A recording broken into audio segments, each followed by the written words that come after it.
Hey, aloha everybody from beautiful Kauai, Hawaii. Welcome to the sort of investigation call of the Master Keys. We're here to, we really want to try to relax you here for a minute or two.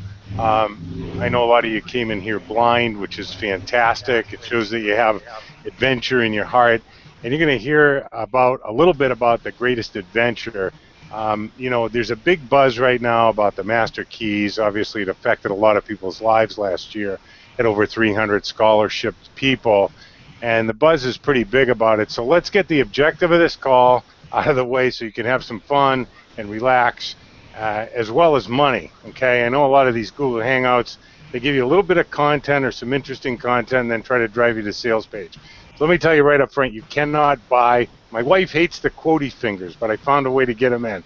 You can't buy this course. Everybody that gets involved with the Master Key Mastermind Alliance experience, and it really is an experience. Everybody that gets this, they get scholarshiped in on a pay-it-forward scholarship, meaning it was paid for by the previous class who wanted other people to have the same chance to get into something and experience something remarkable. And that kind of leads to the objective.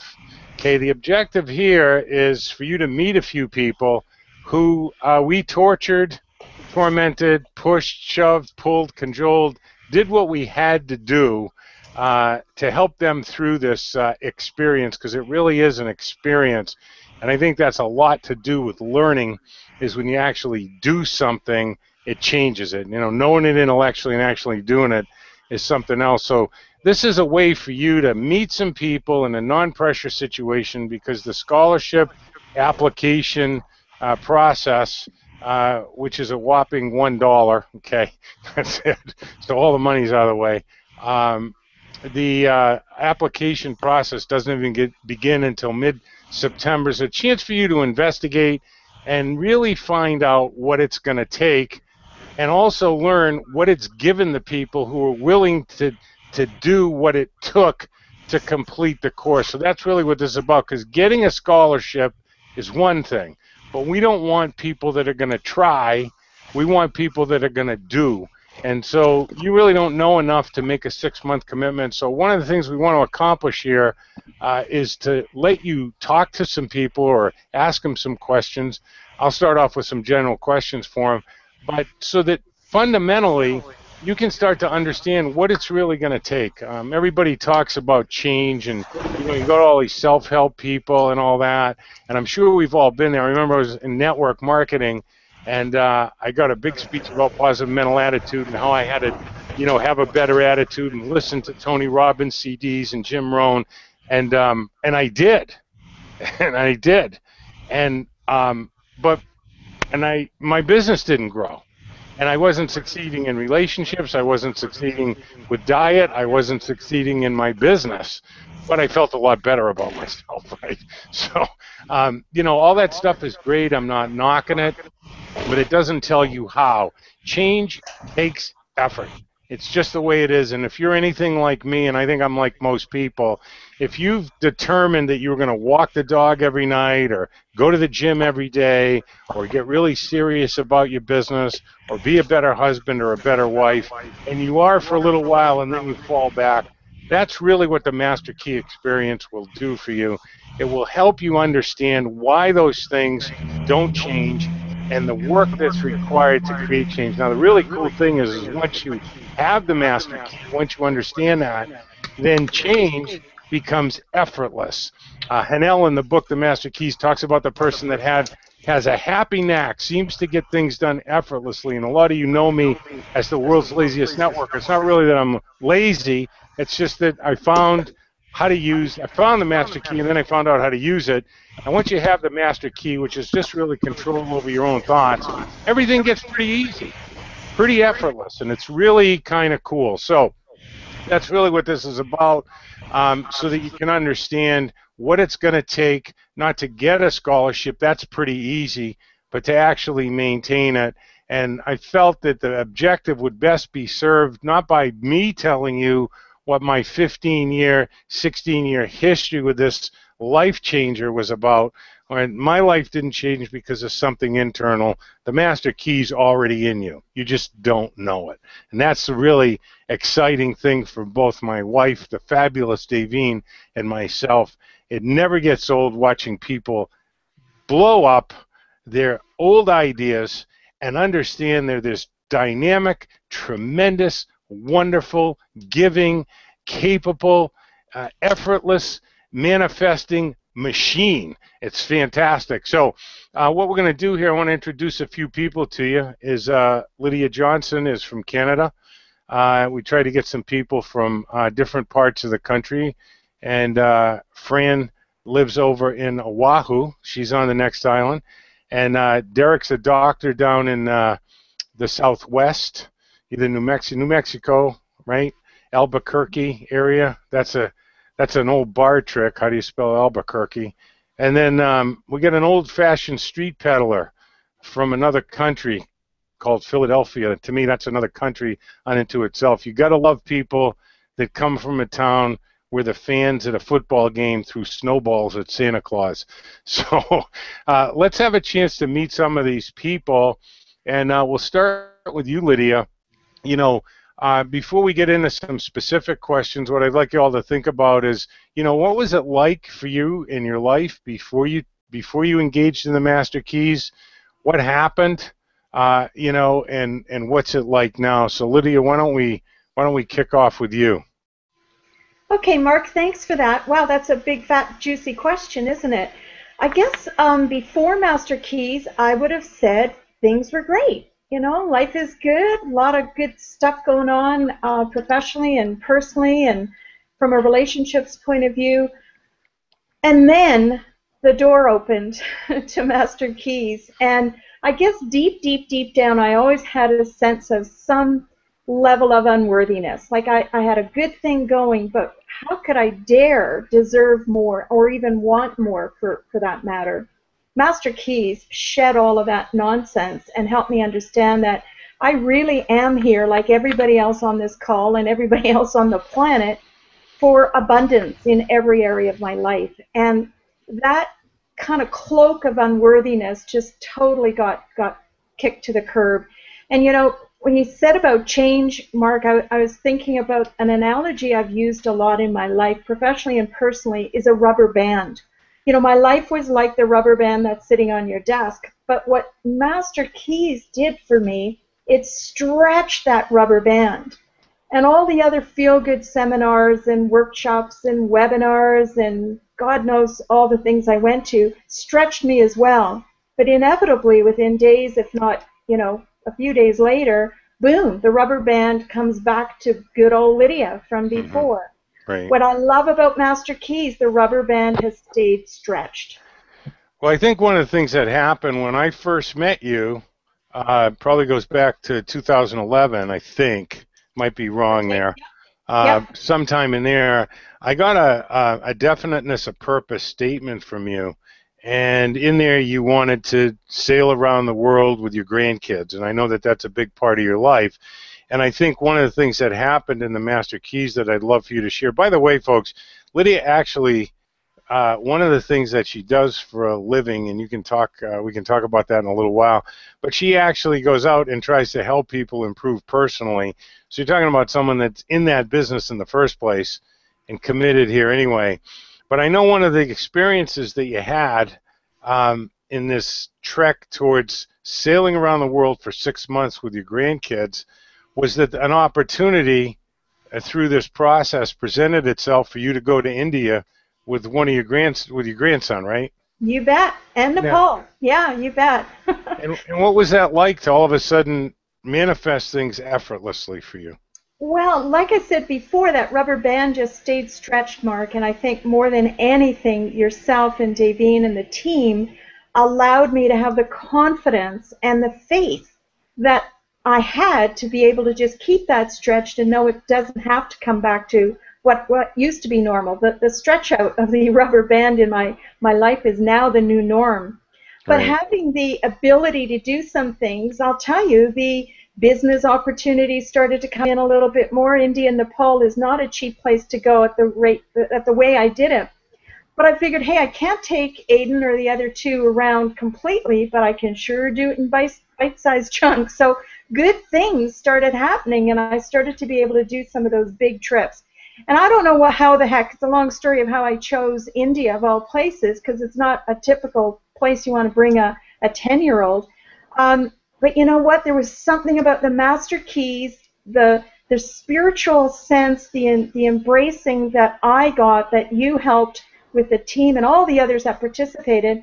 I felt that was a place it was pulling me. And when I got there, I realized, wow, I was really even more connected to kind of this spiritual journey of moving forward, but from a deserved point of view and from a holistic, improved point of view. So it's kind of weird, of all places I ended up, Right. ended up being a place that's very connected to the soul and our insides, you know, that Lydia within. And that Right. became even more flourished when I was there. Right. Well, the idea that we're going to get a better job or do better in our, online business or network marketing or beauty shop or get the right guy or get the right girl or all that, those are all, and I know that that that we all talk about it, but that change comes from within, Yeah. and you got that before you got here. You knew that. I think what we try to provide here, and I'd like you to comment on it, is do you feel that the environment was set up so that you could self-discover and find that power within yourself? Yeah, absolutely, Mark. Again, I had a very good background because I've been curious about all of this for many years, probably about almost 20 years. I've been reading webinars, courses all over the place, and I've Right. traveled to go experience them. So I've had a really good feel, but it's almost like that, you know, the tip of the iceberg. What Master Keys gave me was everything underneath the water in terms of what I could experience. And the surroundings and the team and the camaraderie and the authenticity. I mean, people were just, oh man, I fell in love with 300 people from around the world Yeah. without meeting them, just because it brought this goodness and this power from everybody, not just from myself. But the more I experienced it with some of the people right here, plus hundreds of others, it gave me that much more stamina and more power to pull through and just keep working it. So it really was a place of open, safe, trusting environment, that's for Right. sure. And so you talked about falling in love with 300 people, but the real key here is falling in love with the person that you were intended to become, and did that happen for you? Oh, yeah, baby. Yeah. I'm number one. Who would have thought I should be number one in my No, own life? number one. Okay, so please hang on. There's a couple more things I want to ask you, but I wanted to move to Fran over in Oahu. I know Lydia's business is now exploding. I've had a chance to work with a couple of her people, and her business is just exploding, and that's sort of an extension of change from within. And Fran is turned into we've developed a little relationship. Part of it is because we're here. She's flown over to Kauai a couple of times. But Fran, congratulations on moving into your $1 million house there. It's I pretty am cool. here. Yeah. So tell us a little bit about yourself and, what it was like before for you in your business and what it's like now. Before I really felt kind of hit or missing, I didn't have a real good direction of things, and what you helped me do was to be an observer. I'm not a real good observer. I mean, things would just whoop right over my head. And so you helped me to do that and be a better observer. And what I also learned was that the promises that I make to myself are really important. And integrity is important to me. And I never thought that, it was okay to make a promise to myself and keep it before anybody else. Mm-hmm. So that really transformed my life, actually. Right. How do you like the new house? Well, I have space. And I have a view. Oh, beautiful. Isn't that gorgeous? Yeah. Yes. And the house has been a huge part of my DMP. And because I've been sort of homeless for a long time, and so my heart was really not whole Right. until I was in my home, and so I kept sight on being in my home, even though we still have a lot of things to do here. I'm home. I'm home Right. now. Right. Not just in a house, but a home. Right. Right. Because that's where you are. You bring that with you. You bring the environment with you. So one of the things you talked about was being an observer and the thing about promises. And you talked about DMP. For those of you that are listening in, a DMP is a definite major purpose. You know, what's your definite major purpose? And I think a lot of people that are online today, particularly, you know, they join this company or they get involved in this business, and people want to, you know, they always tell you, you know, write down why you want to do it. And if folks, I just want to encourage you, if you really look at the list of why you want to do something, you know, it falls far short of anywhere near the boundless potential and infinite potentiality that lies within each of us.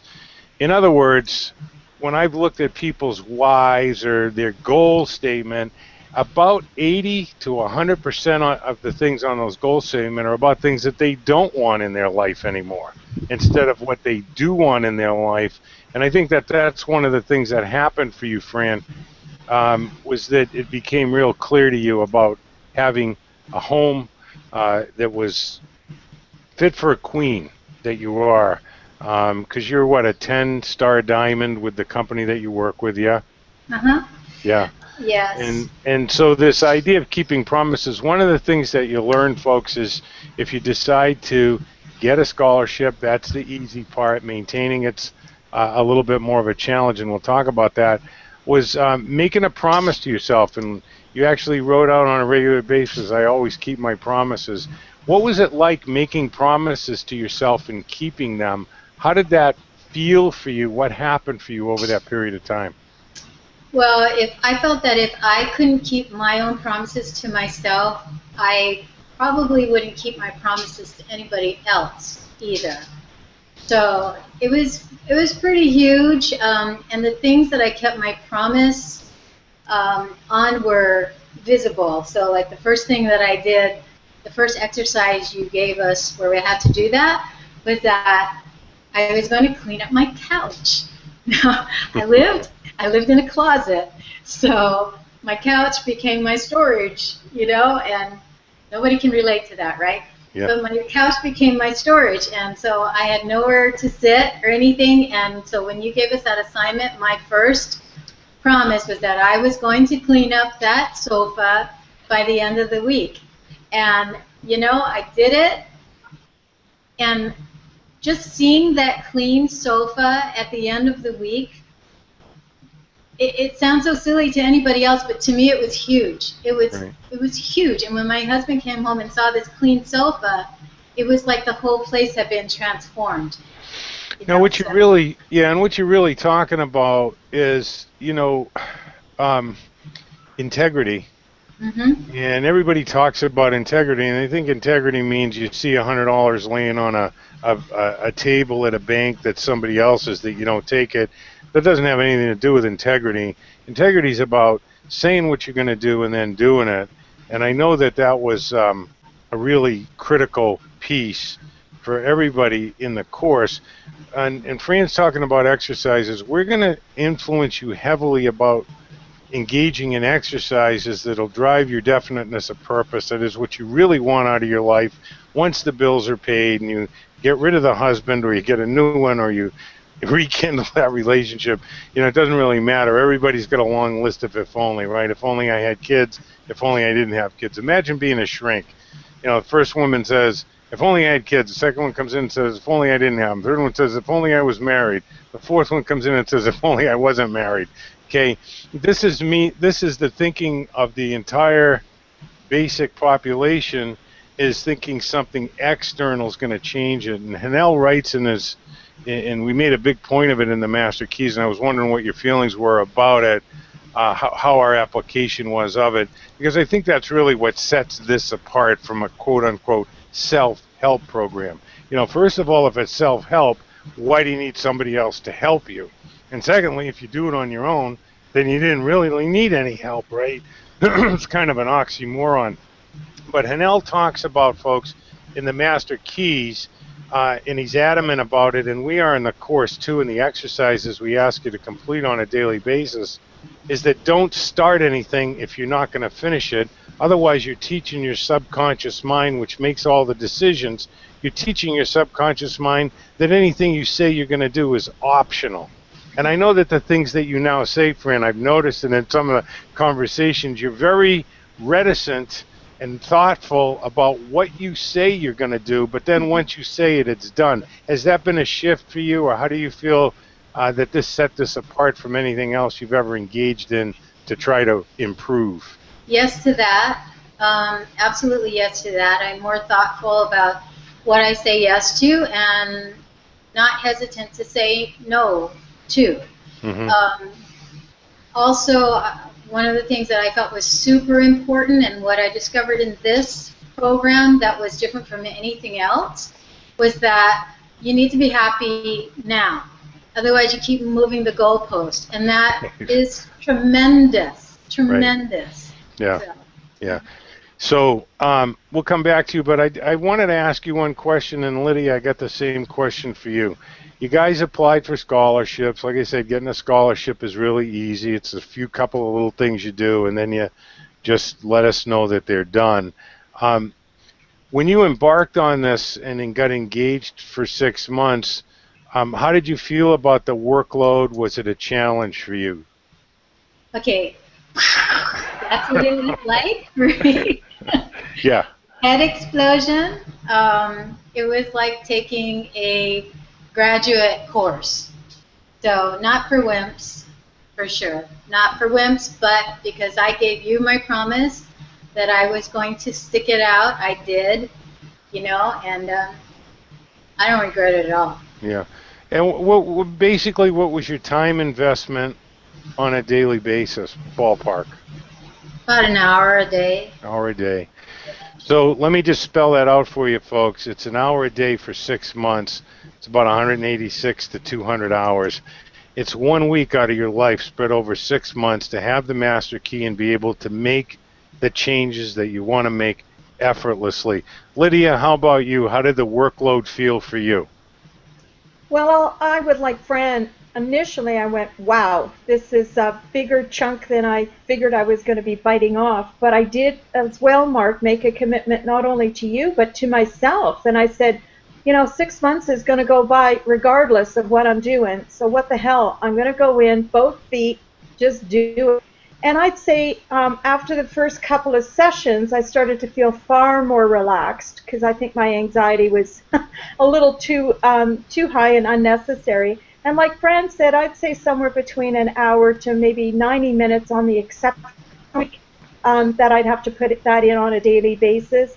But holy crap, what else could somebody do for themselves that is that amazing for 1 hour a day? Most of us are sitting in front of a TV somewhere for 3 or 4 or 5 hours a day. So to commit an hour a day to me personally, nobody else, that's a gift. That was a gift. There's no question about it. Well, one of the things that you have to understand, folks, is the basic premise that Fran bought into, that Lydia bought into, and I'm going to go on a little 1-minute bully pulpit thing here, honey. All this stuff that you read online about turning on the law of attraction, I'll show you how to reprogram your mind so you can turn on the law of attraction.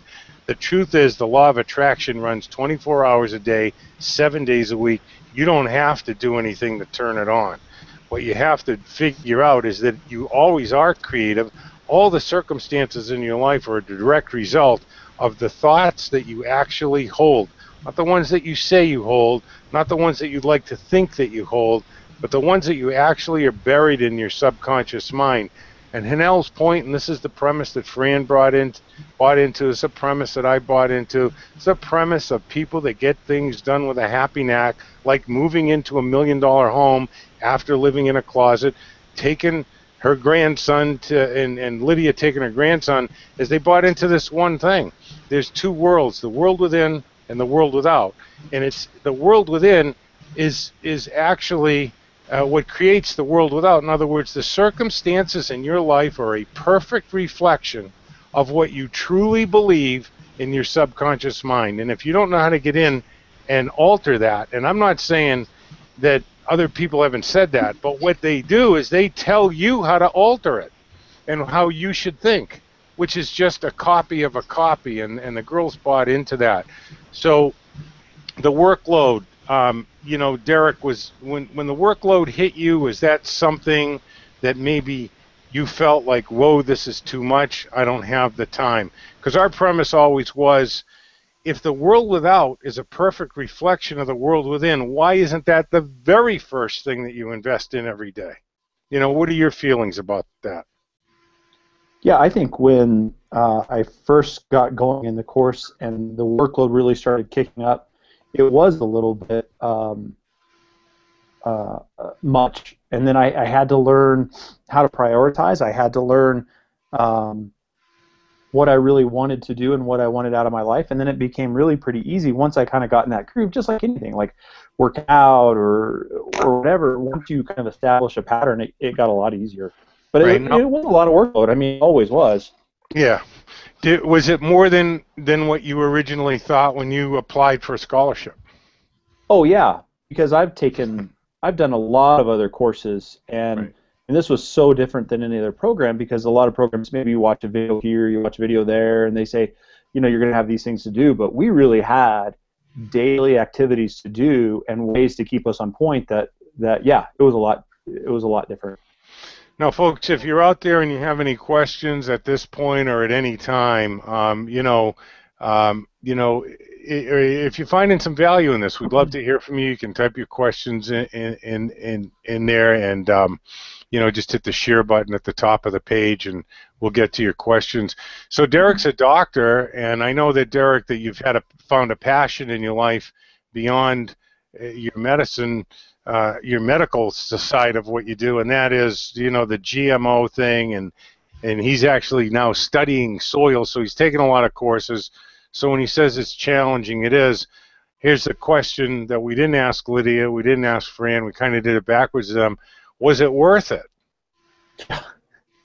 Yeah, it was more than worth it. I think at some level, I always knew that I had the control over my life, and I was not, I don't want to say dominating, but I was shaping my future. Mm-hmm. But to learn through this course the methods and the means to understand when I'm going down the wrong track and make that correction, or how to set a path and make it happen. There's not a day that goes by since the course has ended that I don't think about that, and just it kind of makes me giggle. Right. So yeah, Right. It was definitely worth it. Yeah. And I know now you and your beautiful wife, Jen, Yep. who's now, we call her the Blade, right? Is basically, is that you guys now have a new plan in your life. We do. Right? Was that on the radar before? It was not on the radar, and especially not to the degree that it was on the radar. And it's interesting. The other night, I was reading our press release that we did for the course, Yeah. and it gave me shivers, because I realized that what I had written was what we were creating, and for some reason it just hadn't matched up yet. So yeah, what we're doing now and where we're heading, it was nowhere on the radar, but it feels so perfect right now. Yeah. Well, why don't you tell them what that plan is? Our plan is to move to Kauai. We have a plan for a wellness, healthy lifestyle retreat on 10, 29 acres, somewhere like that, with private bungalows and all kinds of activities and things, and be there and give back to people on a bigger scale. Now, what Derek was talking about with the press release is one of the things that you'll end up doing here is you'll actually write a press release that's 3 or 4 years ahead once you get through the normal stuff that everybody goes through in the course, and that is, I want a new car and I want to get my bills paid off, because that has nothing to do with why you're on the planet. It's small potatoes, and you're not challenging yourself. This course is going to challenge you. Inside, you really want to be challenged, and at the same time, there's fear. What if I do this and it doesn't work for me? Well, someone that I've really bonded with tremendously because of his sense of humor is my friend Justin from Philadelphia. And he has, we'll actually break down your personality here. That's one of the things that's going to happen, folks. We don't break you down, but we're going to break you into one of 4 quadrants for a personality, and you actually get hands-on coaching from a personal guide. Derek and Lydia and Justin are all guides, so they work with you on a regular basis. Again, this is all scholarship. And Justin has a personality that's about fun and adventure. So is this tough for you to focus on for 6 months, buddy? Well, I would say absolutely it was. Hard to sit still for 35 minutes here, hanging out, but thanks for inviting me and seeing all the friends that I went through this with. And, I would say that when I got started, this was a bit of hope. I was coming from a place of hope amid failure. I was starting out a home-based business, failing at that. I started out a new business. I've always been an entrepreneur, so I started into a new venture in '09. Most businesses fail in the first 5 years. So I was still in sort of that failure mode, just challenges and overcoming them and working through them and not paying myself. And so honestly, I'd come from learning a little bit through Think and Grow, reading that book through and understanding the value that I obtained from that. And, really what happened for me is you presented a challenge that, go through this Master Keys course, and I looked at it as an adventure, and I accepted it and went through it. Right, which is great. And I know one of your things is to get down to Mexico and hook up with the monarchs down there when they make their migration, right? Yeah, I was a kid. I collected baseball cards, and I had a newspaper route, and I collected butterflies for some reason. When I was a kid, I used to collect these butterflies and mount them, and my dad and I would build these glass cases for them, and I would order some of them in the mail house and whatever and get them and have them. So I remember catching a lot of monarch butterflies, which are more rare now because of the environmental changes that have happened since I was 8 years old. And so, yeah, I've started to have this dream and discovered this sanctuary that the monarchs retreat to in Mexico every winter, and they come as far as Lydia's house, all the way down through to past Derek, and come down into Mexico into an area. So, yeah, it's my goal in February. And it's part of my DMP to go down there with my family and see them live. And so your businesses are doing well. Your roofing business is doing well. Your events business is doing well. Yeah. Yes. Yeah. Well enough to come to Hawaii and go to Mexico, right? Yeah, I know why you like butterflies. You know why? Why is that? They don't fly in a straight line. Whatever attracts them, that's where they're going. And we love those are known as adventurers. The color's actually yellow. They're actually adventurers. So how did you have some doubts from time to time that you just when you got hit with the homework, did some doubts from time to time that you'd be able to complete this thing, or times when you wanted to pack it in? Well, I think, awareness, is the beginning of change. And so when, one of the exercises that we did was to notice, and Fran touched upon it, was to focus on something, on a weekly basis in our daily travels as I'm zigzagging around like the butterflies. And, so I started with persistence. Persistence was my number one thing, to look at. And so I remember one day sitting at a red light downtown in Philly, dodging some snowballs. It was a bad winter here on the East Coast. And the walk sign came, and this woman, I looked over, she had a cast on her left leg and a crutch in her right leg, slushing through the snow. got to the other side of the intersection, grabbed onto the wall, and was beginning to just, continuing to walk. Persistence, just noticing it everywhere. Right. And, some of the readings that we had said the prizes in life are at the end of the journey, not the beginning. I persist until I succeed. So, we know when you start a business, any business, there's no prizes in the beginning of it. There's no real rewards. It's work, it's effort, it's energy, it's focus. And, for me, what I found was really just, Mark, getting up at roughly 5 o'clock and working out and doing the exercises in the morning. And, geez, you just feel much better for the rest of the day. Yeah, Suzanne had a great question here. Do you have scheduled sessions? Yes, we do, Suzanne. Most of them. All but the first one, they're on Sunday afternoon Eastern time. We do them in the morning here in Hawaii. So we have a tremendous following over in Europe with a couple of people that came in that are actually guides now, one in Portugal, one in Cyprus, and one in France. So we have scheduled sessions, and we know that sometime during the course, they're actually required that you attend them. And sometimes during the course, there might be a wedding or it's your anniversary or something like that. So you're given access to a back office. You actually get a workbook every single week. It's about 300 pages, not a week, okay, but over a period of time. And you'll have a couple of binders, and we'll give you the master key. It's one section a week, and there's assignments, and you know exactly what you're supposed to do. Now, if you can't make the session, you actually have access to this session through a recorded webcast, so you can get in and watch it.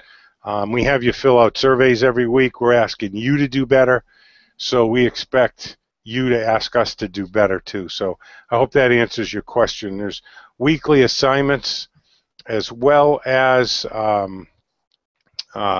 homework daily. Activities that you have to engage in. But one of the things we're not going to do is tell you what to think, okay? So Ronnie wants to know how long the course is. It's 6 months, but it becomes sort of part of what you do, Ronnie. Once you start to understand that you are what you think about all day long on a deep, deep level, that it's not, everybody says, I am what I think about all day long. This has been a thought that's been around for 4,000 years.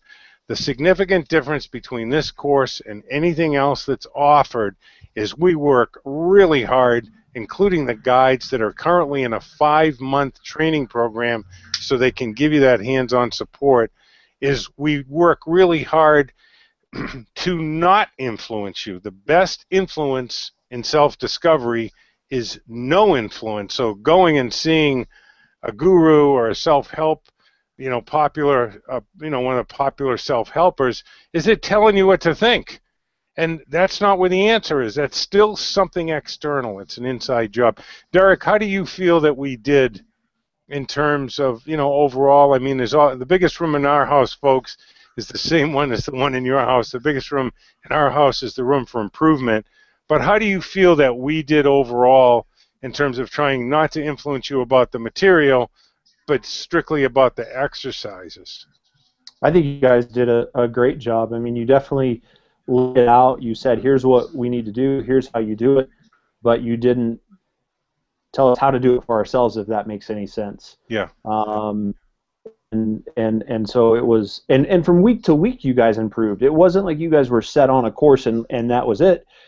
What I loved is you asked the class for, hey, how can we improve this? How can we do better? What are we, and so there was continuous feedback and continuous growth from everybody.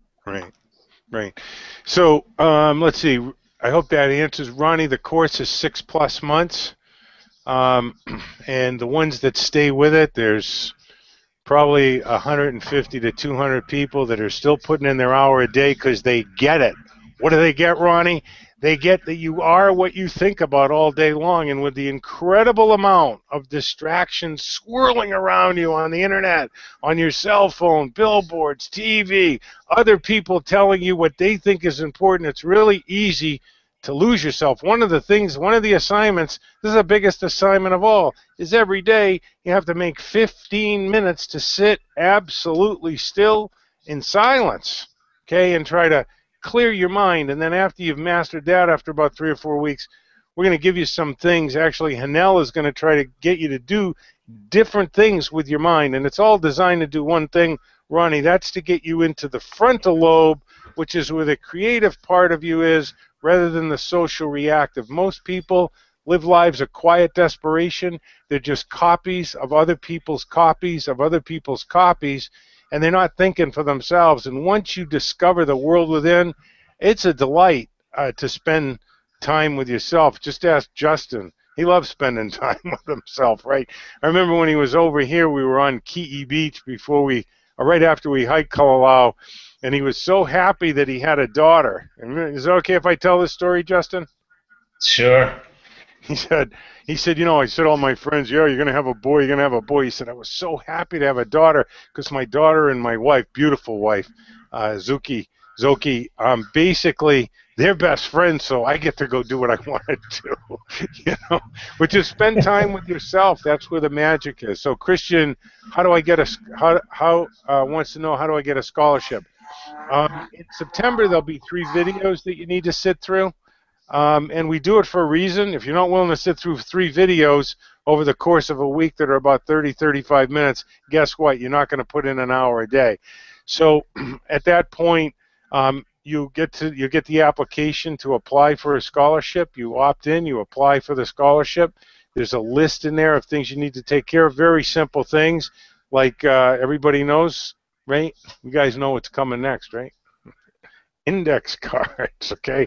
Lots and lots of index cards, okay? You're going to buy some crayons and stuff. And one of the reasons for this is that the time that you were most open was when you were 5, 6, 7 years old. So we're going to teach you from that point of view, not the concepts, but teach you from the place where you were really open. Oh boy, I get to learn. I get to use paste today and finger paints. So there's an enthusiasm. So it's pretty simple. Carol wants to know, asks, is it a good idea for spouses to do this together? I know you went through this with your spouse, Jen. What are your feelings? Derek. That's what I thought you meant. It was good. Jen really had an awakening halfway through, and she actually ended up stopping. She had a lot of things she was working on and growing. I continued on, and it was a little bit of a struggle, but we made an agreement in the beginning that each of us was doing the course for ourselves and not because of each other. And I think that's a big deal. That's a big deal. Now, Fran, I saw you nodding your head up and down. What are your feelings? Yes, I definitely think that it's awesome for spouses to do it together, because the self-discovery becomes very overpowering, actually. So, you have to be on the same, speak the same language.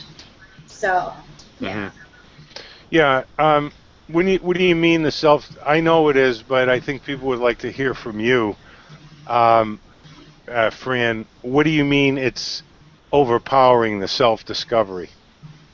Well, I learned so much about myself, and because I've been busy my whole life. So that 1 hour that you asked us to do, which was to read a chapter from Og Mandino, his book, The Greatest Salesman in the World, 3 times a day, that opened my mind to things. And so I wanted to discuss it. I had things I found out about myself, and I wanted to discuss it. I wanted to discuss it with my husband. So, I had him sometimes sit in on your webinars, on the Sunday webinars, so that he could learn by osmosis. Mm-hmm. And whatever he heard really helped, so that when I spoke to him, this was a very emotional course, very emotional. Right. And, when I was going through things, because you had us, you didn't have us do it. We were finding out. We were finding out for ourselves, the book by itself, and then Hanel's, the workbook you gave us. Every time I read something from the Master Keys, and it brought me so much closer. I'm a very strong Christian. And it brought me face to face with things that, I thought I was dealing with, but I really wasn't. Right. And so when those things started coming out, I needed to have my husband's support, because I was getting emotional about it. And I didn't want him to say, oh, my menopausal wife is like going cuckoo or what. I needed him to understand what was happening. So, emotions were being uncovered, and yes. To answer that question, yes. Yeah, you're going to be emotionally charged. One of the assertions that we'll make to you several times, and sooner or later you're going to accept it or not. It's really up to you. But if you don't accept it, then you have a very limited, what feels like a safe life. The thing that happens, the overwhelming part, and I'm interested in what you feel about this, Justin, is that when you start to discover this incredible power that's flowing through, that you do have the power to control your thoughts and change, and that the circumstances you're unhappy in your life is, they're just little distractions you've set up so you don't have to challenge yourself, and the idea that you can be so much more, not in the eyes of the world, not a bigger car, bigger house. I mean, if that's your thing, terrific. That stuff's easy to get. That's ridiculously easy. But do you feel that did you get charged emotionally? Did you feel a little intimidated in your self-discovery of how magnificent you actually are, Justin? Well, I think that, for me, it was a situation, and, the comment was asked about the homework, and that homework, of course, makes you become aware of who you are and the distractions that you can create and the distractions that you can eliminate really with ease through thinking. And, example might be, for me, and to answer your question this way, is, the hardest thing I had to do was, look at some I guess I'll just call it a poster that I had to have around my house. And the title of it was, "What would the person I intend to become do next?" So to look at that on a daily basis and walk by that constantly, looking left, looking right, and asking myself that question really becomes in and of itself some real power. And obviously another part that you had mentioned is actually sitting still for 15 minutes, turning off the phone and closing the windows from people chanting EAGLES Eagles outside here in Philadelphia. And, just being in silence, being on yourself and in your own mind, and, really being able to create life that you want through thought. Right. And is that a little intimidating to know that you can? I think it's powerful, and sometimes you sit and you think, wow, what I know that most people don't. Right. That in and of itself becomes the power. And back to the question, what would the person I intend to become do next? Get busy. So Greg had a question here. That's how it was for me when I went through this alone. Now, folks, you're not going to go through this alone. One of the vast improvements that we've made because of the great feedback that we got from people like Fran and Derek and a couple hundred people is actually someone that they can access on a regular basis to help them with this stuff. But Greg wants a couple of examples of the homework. Well, it's not tough stuff. It's just tough stuff. What do I mean by that? It's not that difficult to do it. It's just a question of whether or not you're going to do it, and what's going to try to stop you from doing it is, and you can see that the little guy on the blueprint. You have a blueprint, which is your subconscious mind. There is no evidence of free will. And until you reclaim that for yourself, your old blueprint, Greg, is going to tell you that you don't have to do this, or it's hard, or whatever. But the truth is the truth, and the truth is, Disraeli wrote about it, Jesus talked about it, Buddha talked about it, Plato talked about it, Socrates, Thoreau, Emerson. The list is endless of great thinkers. We are what we think about all day long. So what we actually have you do, Greg, is some things to think for yourself and get away from trying to, this is your life, and it's like, oh, if I change these here, if I learn how to do this better, I'll be happy, everything will be okay. you're playing in the wrong sandbox. And so a lot of the homework is reading something that you've written to yourself on an index card 3 times a day. Sitting alone for 15 minutes where you're shutting out the world. And once that starts to happen, you start to transition. You realize you're on the cusp of what we like to call the hero's journey. Now, the hero's journey was written about by Campbell, and we'll study Campbell a lot in the course, Greg. But these assignments, okay, these assignments are pretty simple. They're not difficult. You need to do a little bit of writing, write about 300 or 400 words a week. Pretty simple to do. We're going to show you how to set up a blog, and you're going to journal your journey. That's part of it. Filling out a survey once a week, that takes 5 minutes. But all these things are meant to stimulate there's 7 ways people learn, and they're meant to stimulate the 7 ways so that you start to think for yourself. Reading from Og Mandino 3 times a day, it's only a couple of pages. It's not a lot. So that's the type of homework that we're talking about. Anyway, Bobby wants to know when it starts. It starts September 28th. Okay. I understand.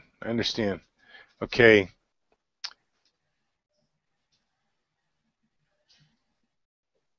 Yeah, if you find value in what you're hearing here today, it'd be really cool to